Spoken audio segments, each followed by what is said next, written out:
Hello, hello, good morning, good morning, good morning. Ito, gigising na naman ako ng maga. Kasi ako yung magluluto, ipapasok na naman ako sa aking playground. Ayan, no? Dito na ako sa aking, papasok na ako sa aking playground. Ako yung magluluto na naman. Okay, good morning, good morning. Gulay-gulay lang lulutuin ko. Okay. Prepare mo na at magluluto. Ayan, ito. Gulay. Ito.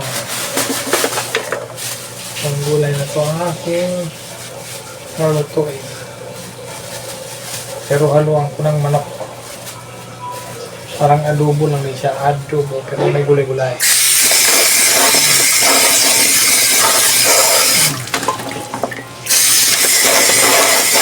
Adobo lang ito.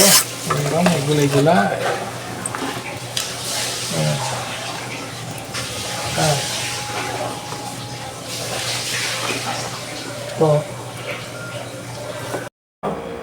Ito, maganda muna akong panggisa. Sibuyas at bawang lang naman ang gagamitin ko. Yan lang naman lagi, as usual. Sibuyas, bawang, lagi ang panggisa. Ito hindi ko lagyan ng hindi ko lagyan ng luya kasi adobo naman to, okay lang kahit wala. Tsaka chicken naman, tsaka gulay, pwede na. Yun, dikdikin ko muna itong bawang. Hindi naman to kahit hindi na to hiwain. Dikdikin lang, pwede na. Pagkatapos ng bawang, luya, ay sibuyas naman, wala palang luya. Sorry. Yun. Sibuyas naman. Balatan muna natin konti. Tapos hiwa-hiwa, pwede na. Pagkahiwa, start na agad maggisa para makaluto na ng almusal at makakain na agad ang ating asawa.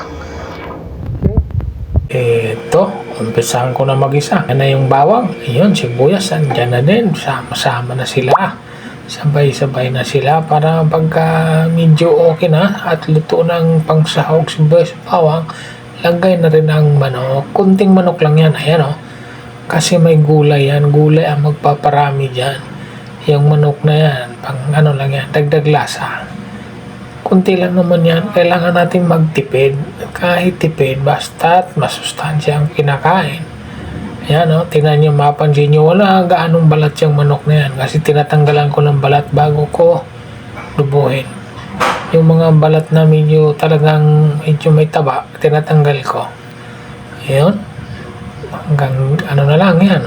Kaya pag-isa-gisa na lang yan. Hanggang medyo matuyuan, pero lagyan ko muna ng laurel at paminta.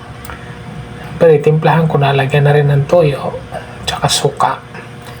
Yun ay ganyan lang, sarap na niyang almusal na yan. Ayan paminta, lagyan na paminta.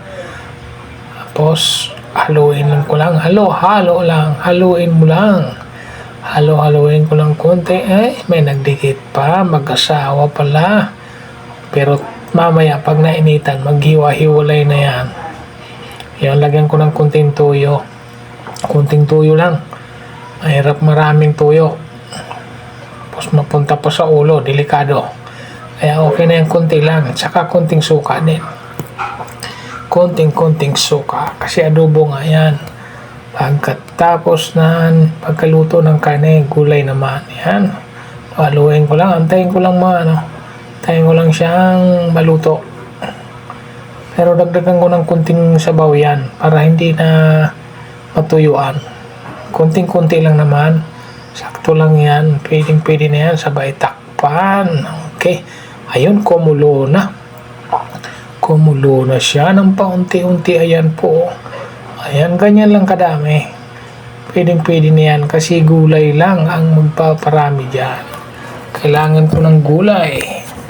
Gulay lagi. Yan luto na kasi ang karne, nilagay ko na ang gulay. Ayan na po ang gulay. Sari-sari yan. Kung sa iba yan, pakbet. Pero dito sa akin, aadubuhin ko yan. Ayan ang ampalaya, okra, sitaw at talong. Kasi masama na dyan. Sama-sama na sila. Kaya pwede na yan. Yun malapit na maluto. Pagka kulo lang yan, mga 3-4 na minuto luto na yan, mabilis lang maluto ang gulay. Pagkaluto niyan sigurado kainan na. Yun. Ayun natakpan na. Sabay titignan. Ayun, kulong-kulo na po siya. Piling-pili na. Malapit na yan maluto. Pagkaluto, kainan time. Ayan, haluin ng haluin. Para hindi siya sisiksikan sa tabi. Haluin lang para maipailalim din ang gulay para mabilis maluto. Ayan na po. Piling-pili niya malapit na. Ayun. Luto na nga. Piling-pili na nga yan sa kainan. Ayun po. Lutong-luto na. Ayun po. Hanggang dito na lang. Tapos na po ako dito sa aking pagluluto. Maraming salamat po sa inyong panonood. God bless po sa ating lahat. Ayan po. Luto na siya. Ready to eat na. Thank you po sa lahat. Bye-bye.